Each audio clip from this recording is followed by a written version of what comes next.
Alors Jean-Paul Rapneau était évidemment quelqu'un qui était très très doué. Mes chers spectateurs, derrière l'élégance glaciale de Catherine Deneuve se cache une vérité que peu de gens oseraient imaginer. Aujourd'hui, je vais vous emmener dans les coulisses d'une vie qui a fasciné la France entière, mais dont les blessures sont restées à jamais ouvertes. À 80 ans, la grande Catherine a brisé le silence. Elle a pris une décision inattendue. Révéler les 5 noms qui hantent encore ses nuits. Ces 5 personnes qu'elle n'a jamais pu pardonner, même au crépuscule de sa vie. Qui aurait cru qu'une icône aussi insaisissable, toujours drapée dans un voile de mystère, porterait un jour un regard si acéré sur ses propres démons? Entre jalousie familiale, rivalité féroce, trahisons amoureuses et tensions artistiques, sa liste noire est un miroir de toutes les fissures que le succès ne peut pas colmater. Peut-être pensiez-vous tout savoir d'elle, de ses sourires maîtrisés sur les tapis rouges, de sa silhouette parfaite devant les flashs. Mais derrière chaque ride se cache un nom, une rancune, une phrase non dite. Ce soir, ouvrez grand vos oreilles. Vous découvrirez pourquoi Catherine Deneuve, cette reine de glace, a décidé de nommer ses ennemis sans remords, comme une délivrance que seule la vieillesse ose permettre. Catherine Deneuve, ce nom résonne comme un mythe, une empreinte indélébile dans l'histoire du cinéma français. Née en 1943 à Paris, dans une famille de comédiens, elle baigne dès son plus jeune âge dans un univers où les projecteurs effacent les ombres familiales. Sa sœur aînée, Françoise d'Orliac, incarne alors la promesse flamboyante du cinéma. Pourtant, c'est Catherine, de son vrai nom Catherine Fabienne d'Orliac, qui devient l'icône suprême. L'incarnation d'une élégance froide et intouchable que le monde entier admire. Sa carrière prend son envol grâce à Jacques Demy, qui lui offre un rôle inoubliable dans Les Parapluies de Cherbourg, un film qui la propulse sur la scène internationale. Elle enchaîne ensuite avec Belle de jour, de Louise Bignual, où elle ose dévoiler une facette sensuelle et ambiguë qui fascine autant qu'elle dérange. À Cannes, à Venise, partout où elle passe, le public est conquis par cette femme blonde mystérieuse, au regard qu'on ne peut jamais complètement percer. Pourtant, derrière ces trophées et ces tapis rouges, se cache une âme qui ne se laisse jamais approcher totalement. Catherine est cette femme que l'on admire de loin, que l'on envie, mais que l'on ne possède jamais. On dit d'elle qu'elle incarne la France, qu'elle est la dernière reine d'un cinéma qui ne vieillira jamais. Ses pairs la décrivent comme réservée, distante, parfois cruellement honnête. Les journaux la scrutent, la pressent de questions sur sa vie privée, mais elle reste de marbre, laissant à peine filtrer quelques confidences calculées. À la ville, elle aime les silences, les non-dits, l'art de laisser chacun deviner ce qu'il veut. Pour le public, Catherine Deneuve est un fantasme, une statue de marbre qui traverse les décennies sans jamais se fissurer.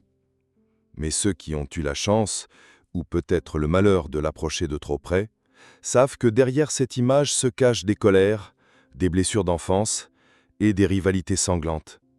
La mort tragique de Françoise d'Orliac, dans un accident de voiture, laisse une cicatrice profonde, que Catherine ne parviendra jamais à refermer.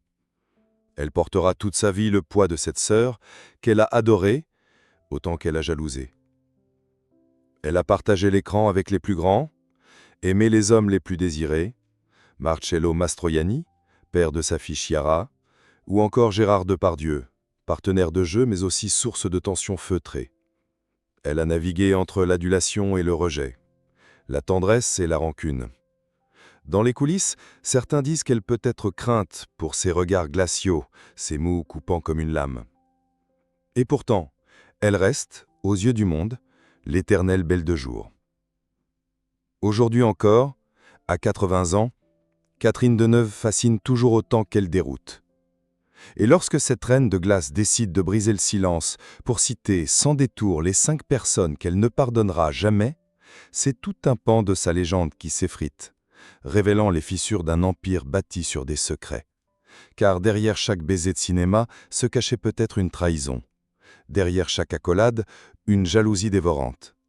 C'est cette vérité nue que vous allez découvrir, mes chers spectateurs.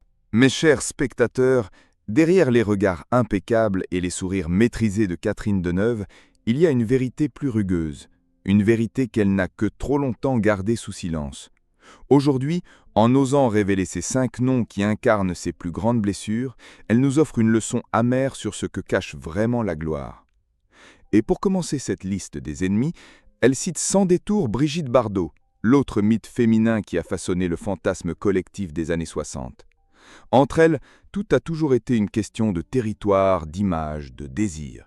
Bardot représentait la sensualité brute, l'animalité libre, là où Deneuve cultivait l'aura diftante, la grâce inaltérable.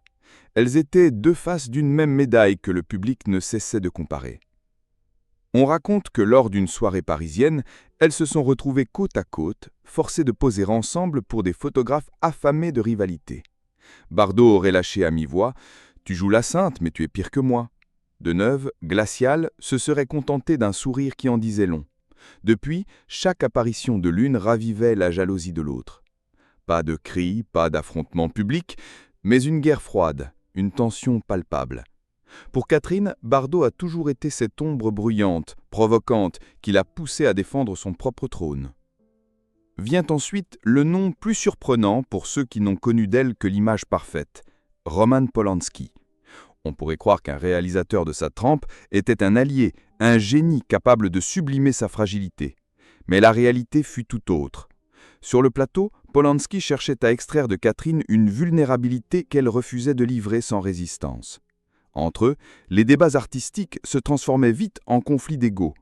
Un membre de l'équipe confia plus tard qu'il avait surpris Polanski hurler « Si tu ne veux pas te donner, pourquoi es-tu là ?»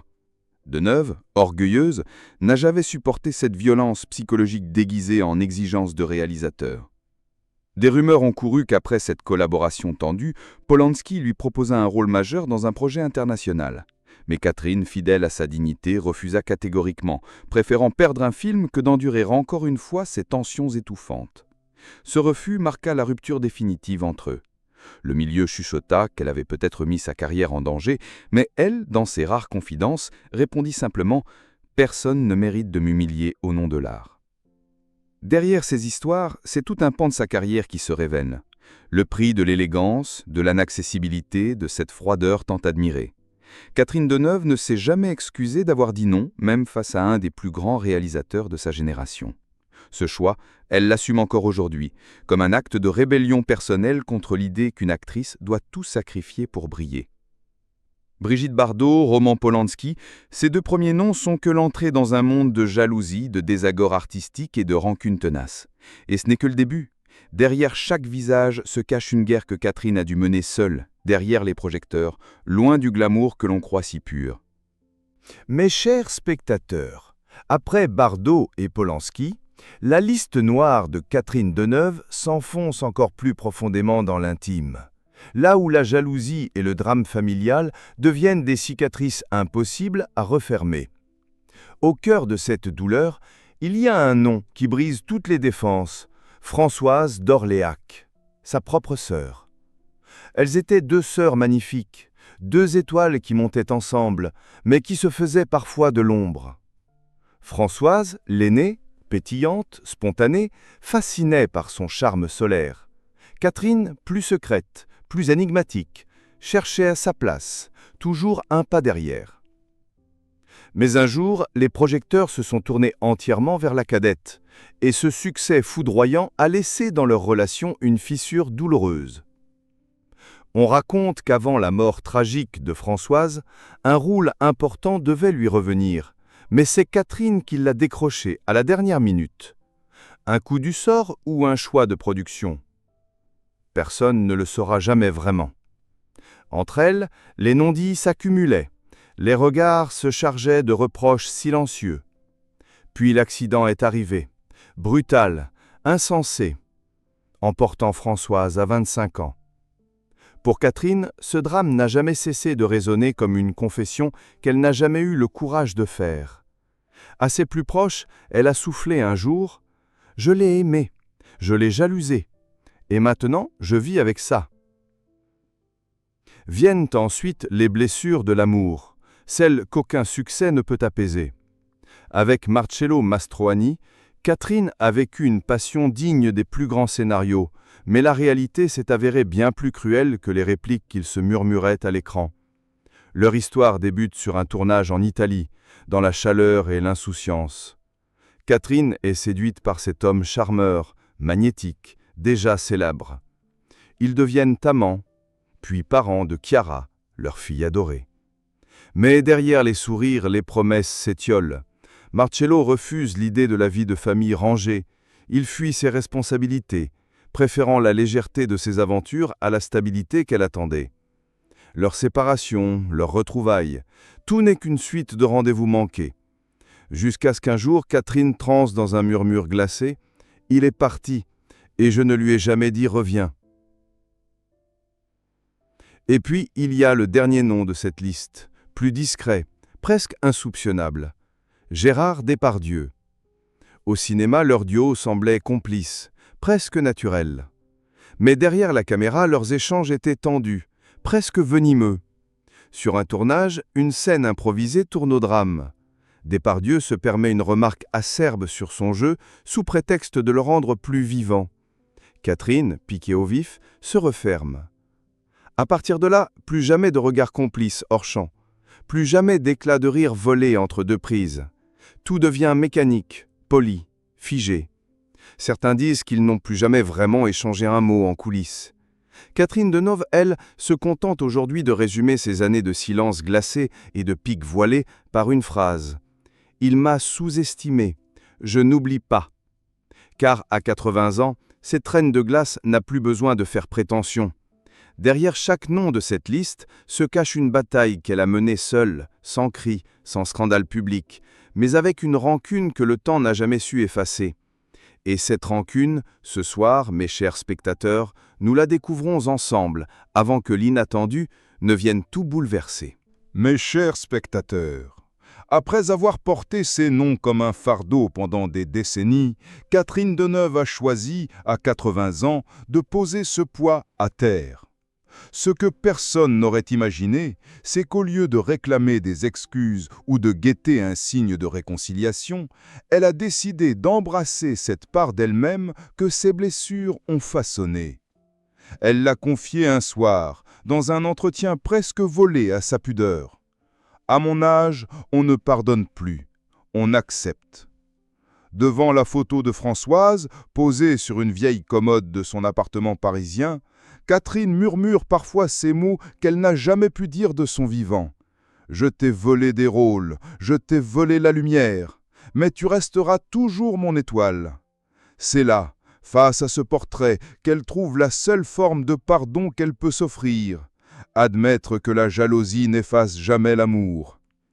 Ce tête-à-tête avec le fantôme de sa sœur est peut-être la confession la plus intime de toute sa vie.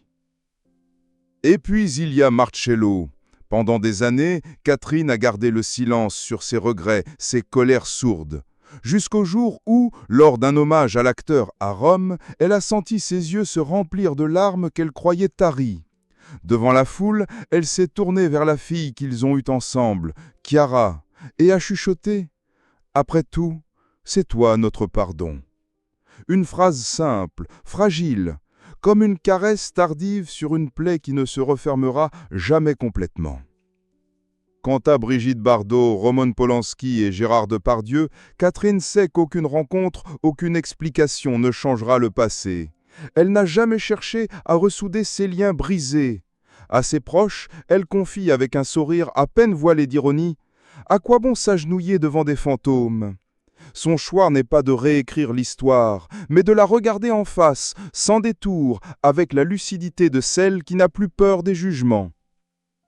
Dans un rare moment de vulnérabilité, elle déclara récemment « J'ai donné ma vie au cinéma, mais le cinéma ne m'a pas tout donné en retour. Ces noms, ces blessures, c'est mon prix à payer pour avoir existé derrière un rideau de lumière. » Et dans cette phrase, tout est dit. Catherine Deneuve ne réclame pas l'oubli, elle embrasse la vérité. C'est sa manière à elle de faire la paix, non pas avec ceux qu'elle déteste, mais avec la femme qu'elle est devenue grâce ou à cause d'eux. Alors, ce soir, mes chers spectateurs, retenez ceci. Même les reines de glace savent pleurer, mais seules celles qui acceptent leurs cicatrices trouvent, au bout du compte, une forme de rédemption.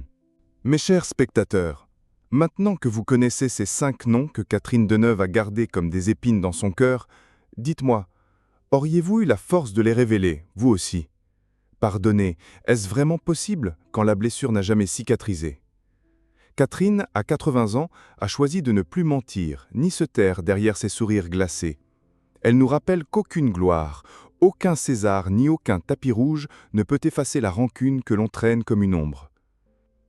Qui parmi nous n'a pas un jour maudit un être cher, un rival, un amour brisé? Qui n'a pas rêvé d'effacer un nom sans jamais y parvenir? Et pourtant, la vie continue, avec ces fantômes qui nous accompagnent jusqu'au dernier souffle. Peut-être est-ce là la plus grande leçon de Catherine Deneuve, admettre que ses ennemis font partie de notre histoire, qu'ils sculptent nos regrets comme nos victoires. Alors, dites-moi, mes chers amis, jusqu'où iriez-vous pour trouver la paix? Un pardon est-il une délivrance ou un mensonge?